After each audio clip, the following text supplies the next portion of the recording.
Hello and welcome to this podcast for the International Continence Society, which we hope will also be watched by many other people worldwide, because we are discussing something today that these three academics believe is at the heart of continence care, and it is something that they want to define and expand the definition, and also get a little bit of feisty discussion going to get other people talking about it. The term that they're going to introduce and expand is iatrogenic incontinence. So I just wanted to get a little introduction from each of our participants today to explain where they're coming from and what has got their attention about iatrogenic incontinence. So Professor Joan Ostashkiewicz from the National Aging Research Institute, could you define for now what iatrogenic incontinence means to you and why is it important? So we've coined the term iatrogenic incontinence to describe institutional practices that are common and hidden and unseen, and they're characterized by different things. Firstly, it's the misuse and overuse and the default use of incontinence products that can cause a person to become incontinent. It's a lack of assessment and screening and recognition of the need to look for this when people are admitted to a hospital or an aged care home. And thirdly, it's a lack of timely access and assistance to the bathroom toilet to optimise the opportunity to maintain bladder or bowel control, resulting in incontinence.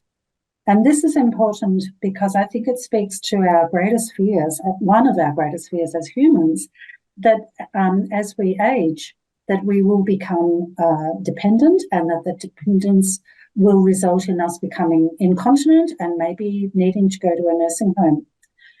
All of us want to maintain our independence as we get older, but that's not going to happen for everybody. So we have to find a way to take away and to tackle this terrible fear. We have the fear in society also that we're going to lose our dignity when we go into hospital. But, do we have to? Do we have to lose our dignity? Do we have to give up our rights to dignity, what I call dignity protective care in hospital? And I give a call out here, particularly to nurses, to take on this role as protectors of people's dignity when people are care dependent. What brought you here today? Look, I'm a registered nurse, have been for a long time, and my first work was in the community where I was visiting people in their homes, and I came across a lot of incontinence, and I started specialising in that area because I recognised it was a really big problem and it affected people's lives, meant that they couldn't go out or that they were at risk of going into a nursing home because of it, and it had an impact as well on carers. And then I also looked into the issue of incontinence in nursing homes when I did my PhD. I used grounded theory methods, and that meant that I explored in depth the question to answer the question of what practices were in place and why. And essentially what I found was that staff were very focused on the idea of keeping residents dry as possible with the use of incontinence products, hereafter pads, and that there was an over-reliance on pads, that they were used as the default product.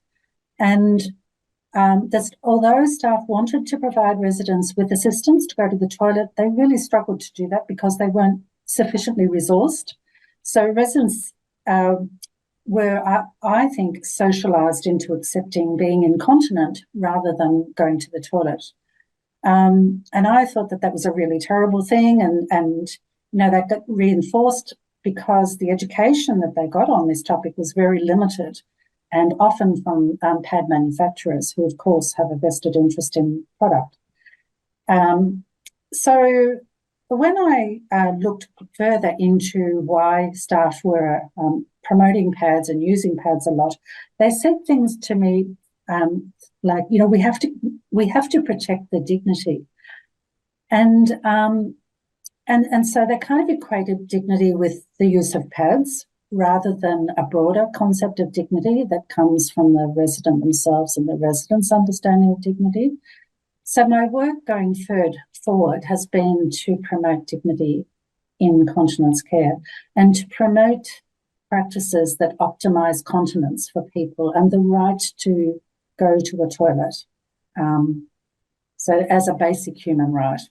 I think that leads neatly on to the term pad culture, and I believe that the term pad culture was first introduced by Professor Katie Featherstone. Professor Katie Featherstone of the University of West London and the Geller Institute of Aging and Memory. You coined that phrase, and also what brought you to the table about iatrogenic incontinence. Thanks, Piers. Yes, I did introduce the term. My expertise is sociology of medicine. And as a sociologist, I'm really interested in cultures of care, organisational and institutional cultures. And I've got a programme of research that focuses on hospital care, those institutions and the wards within them, how care is organised and delivered. I'm also an ethnographer, so I'm very interested in observing everyday care, the way it's organised and delivered. And during an earlier study, when I was in many wards observing everyday care, looking at a different topic completely, I started to realise that every patient, every older person, every person living with dementia within these wards was wearing a continence pad. I then started to realise that actually many people were not accessing toilets, that they were remaining in beds and at the bedside for hours on a time. And then I talked to my colleagues also doing the research with me. We were finding the same thing. And it was really, suddenly it started to worry us. What's going on here? We also started to realise that actually it's a really significant part of the everyday work of staff in the wards. Nurses, healthcare assistants, it's a huge part of their work is continence care, but continence care on the body, the replacing and checking of pads on the body. But also that this was causing an awful lot of distress for everybody.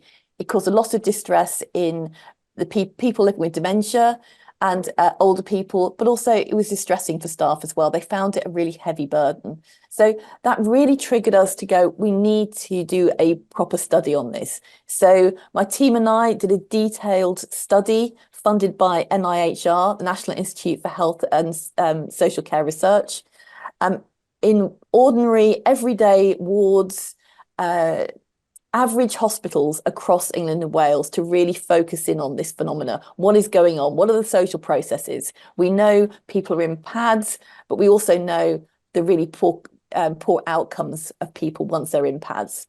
So we really looked at that. So yes, so Piers, that detailed research in wards over a number of years to really go, this is real. This is happening, not just in a few hospitals, but in every ward that we observed. Katie, how would you define iatrogenic incontinence and why is it important?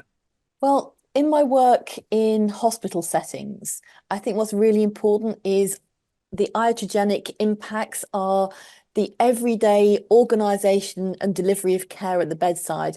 I'd also say it's linked in some ways to a cascade of impacts, a cascade iatrogenesis, in that, yes, we know continence care is provided in particular ways, pad cultures, the use of pads in everyday care, but the consequences of that lead to a cascade of further deterioration and distress. So once someone's in a pad, then that needs intimate care, often provided in silence, very distressing for the person who might not even know what a pad is. They might not know why they're wearing one. They don't want to wear it. But any distress that they display associated with that pad use is often associated or seen by staff as a feature of their dementia, or just being difficult, or not understanding the rules here. This is just how we deliver care, and you need to adjust to it.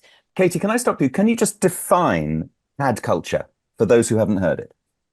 We define pad culture as the routine use of continence pads in the everyday care of people living with dementia. So for staff, the use of pads is seen as a just in case protection. It's there just to prevent accidents, to support the person. But once someone is placed in pads, one, they're really highly visible. You can see the pad on the person. So incontinence becomes assumed. So everyone in a pad is assumed to then have incontinence. But also once a person is in a pad, then that led to an assumption that the person should use the pad. What we know is over a third of people living with dementia in hospital who were continent when they arrived at hospital develop what is called hospital-acquired incontinence. It's seen as very ordinary, everyday, and expected. It's typically seen by staff and hospitals as just an impact of a person's dementia, and that deterioration is to be expected here. But we really want to challenge that and say, actually, no, this does not have to happen.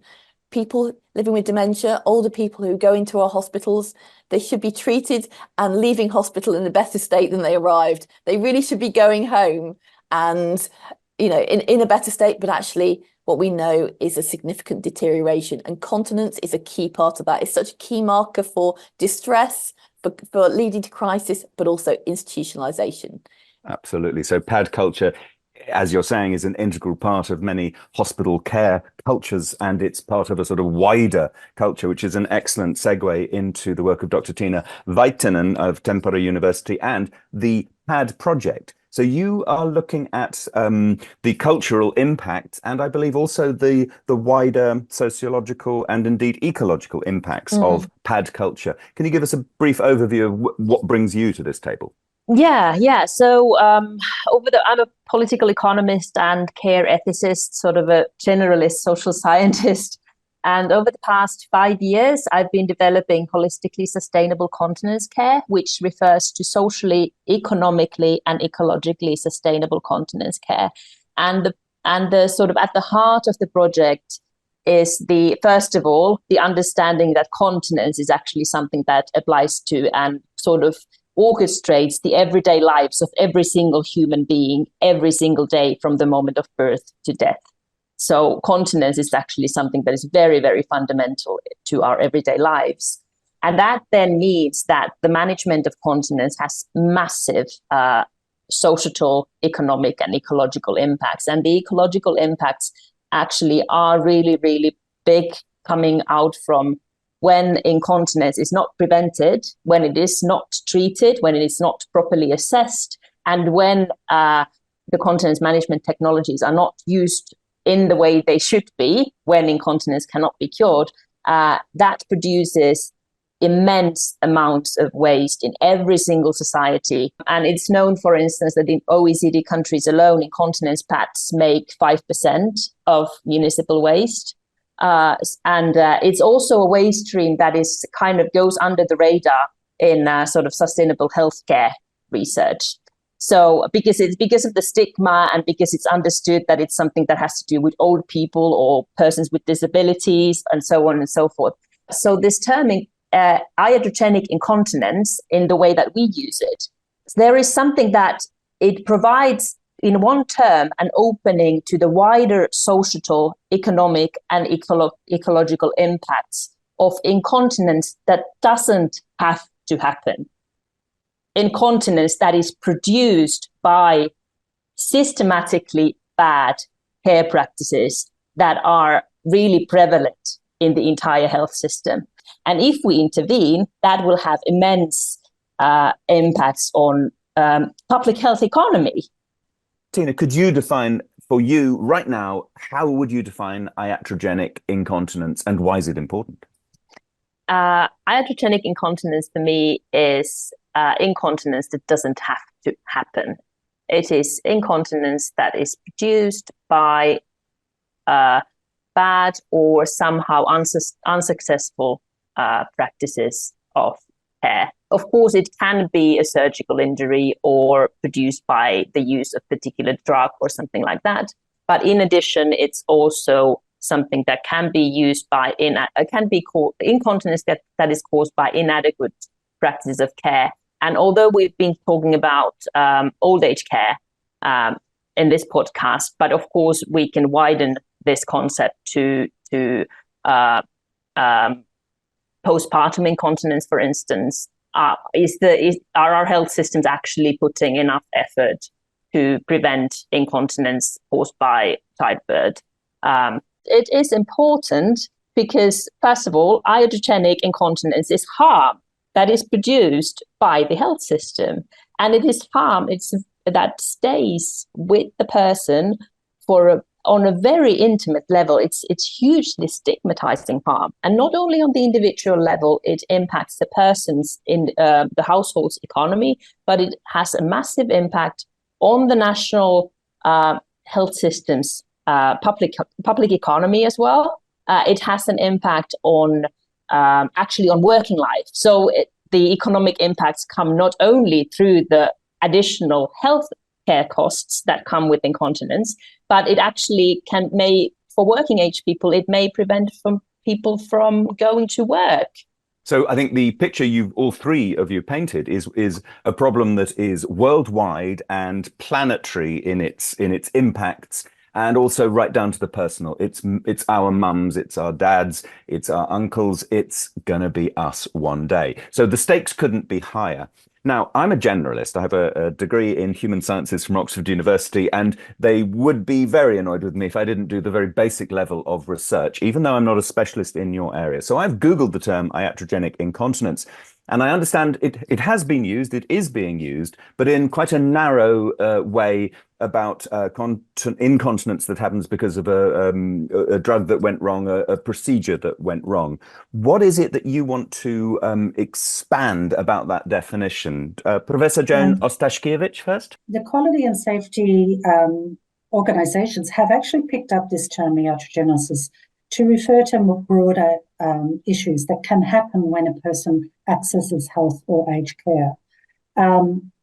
For instance, I've just had my father died just recently, and he was in emergency, and he developed delirium. Now that was entirely preventable. The delirium was related in this case to the inappropriate use of a drug, but also to 50 hours being kept in ED. So that's an example of iatrogenic harm. And so what we're saying is that there's a whole set of practices that can cause incontinence that doesn't have to happen. So, for instance, a lack of assistance to provide a person who's immobile with help to go to the toilet or to use a toileting aid. A lack of, Tina mentioned a lack of screening and assessment. People, when they go to hospital, they're very rarely assessed for incontinence. They're assessed for a whole lot of other things, but that often gets missed. In fact, it's missed about 50% of the time. There's often no documentation of it. So some other kind of things that are important to consider in terms of the modifiable causes is when there's not enough staff. So in my research in nursing homes in Australia, they weren't staffed at a rate that would enable the staff to provide residents with continence.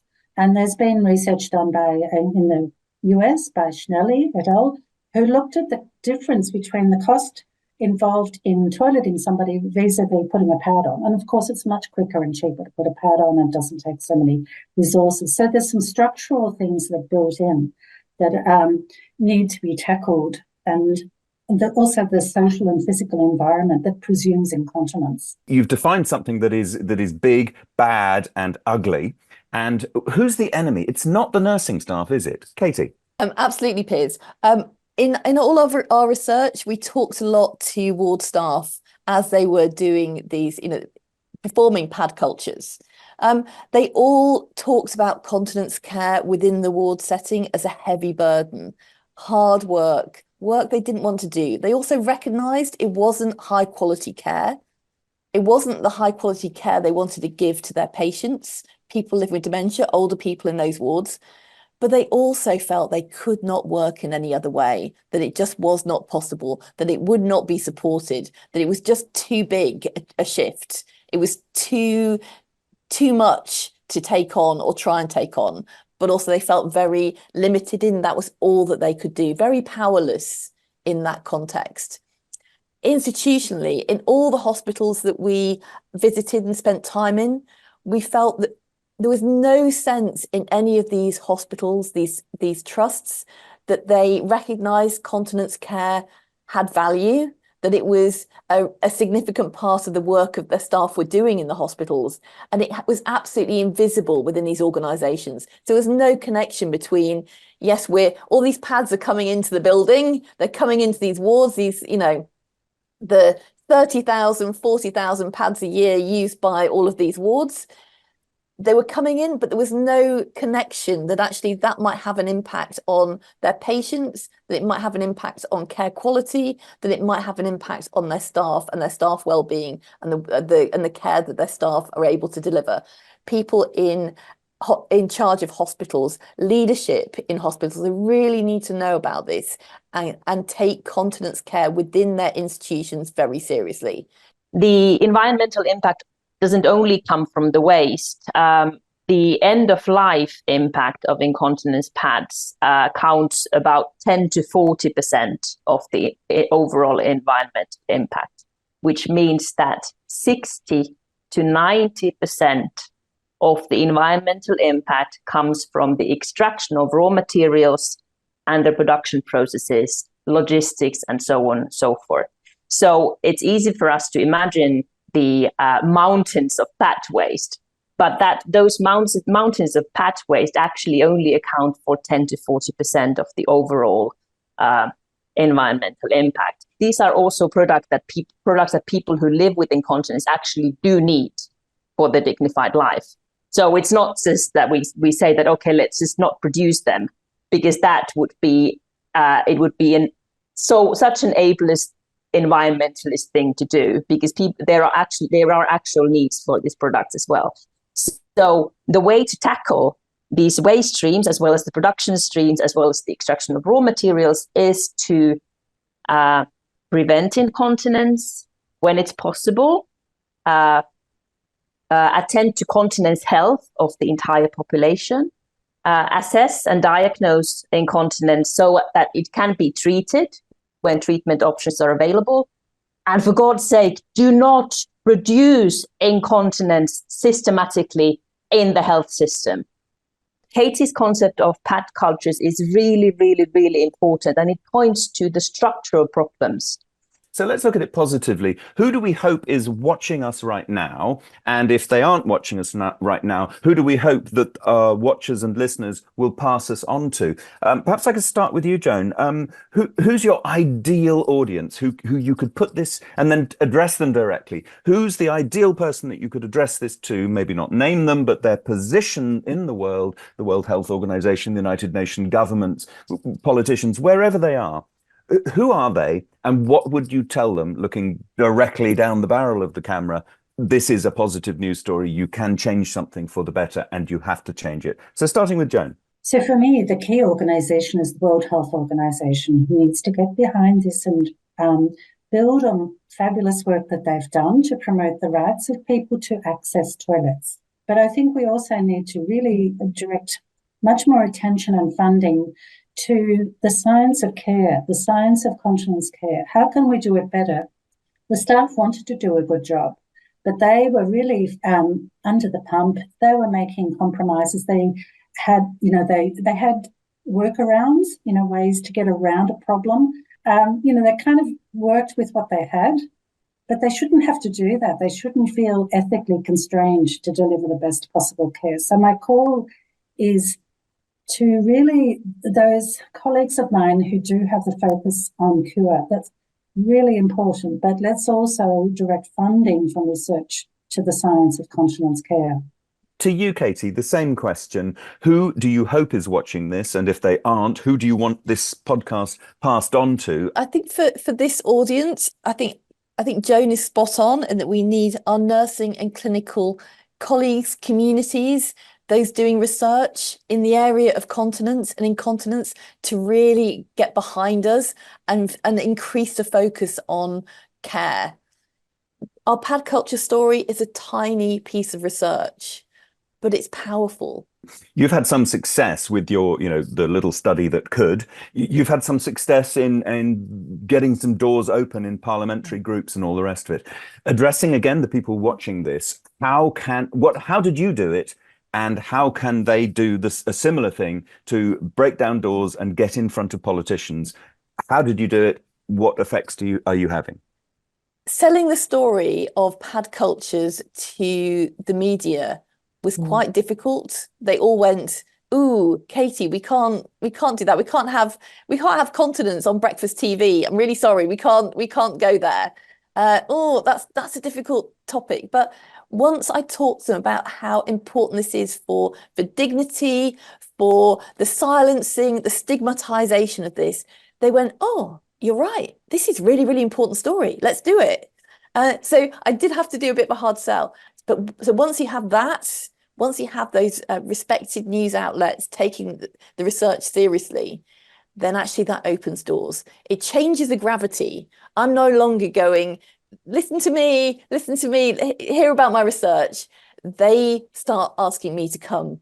They start asking my team to come and talk about the research. Tina, you've taken an interesting sideways approach to it by I think engaging with the culture. Your the PAD project. Can you tell us a little bit about how that works, what it does, and also what doors you feel it's opened to get this in front of decision makers? So the PAD project, we're basically looking at sort of challenges of sustainability, both social, economic, and ecological sustainability in the field of continence care in 4 different work packages. So we've looked at the technological development and what's going on there. And then we've looked at one of the work packages focuses on the PAD as a commodity with different user groups. So we're looking at, through that work package, we're looking at the markets of the PADs, but then considering that the PAD is actually used by several different groups of people. It's used by persons who wear it. It's used by persons who helps others to wear it, but it's also used by massive institutional like procurement, massive institutions that practice different kinds of procurement practices.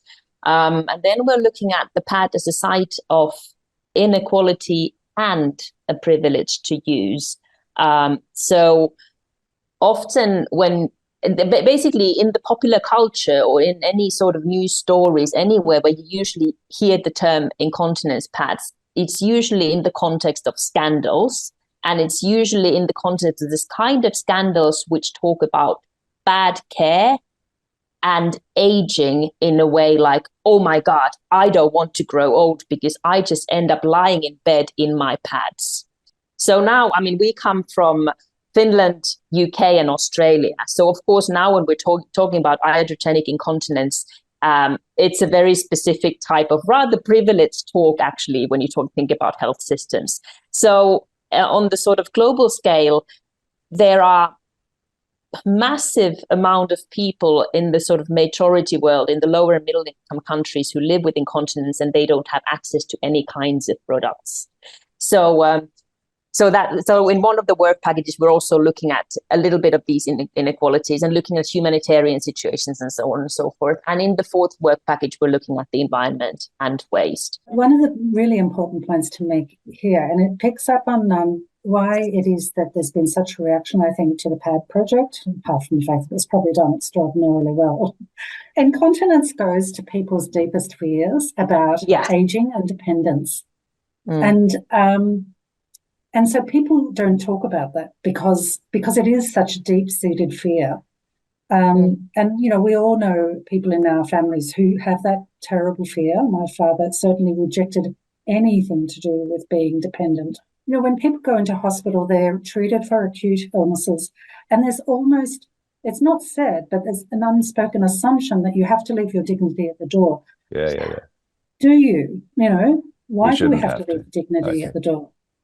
I'm going to end it there because I think we've done a really good overview of what this is and why it's important. So I'd like to say thank you to Professor Joan Ostashkiewicz from the National Aging Research Institute, Dr. Tina Vaittinen of Tampere University and the PAD Project, and of course, Professor Katie Featherstone of the Geller Institute of Aging and Memory. My name's Piers Gibbon. I'm not currently wearing a continence pad, but one day I probably will be. And so will probably most of the people watching this podcast. So it's important. Thank you.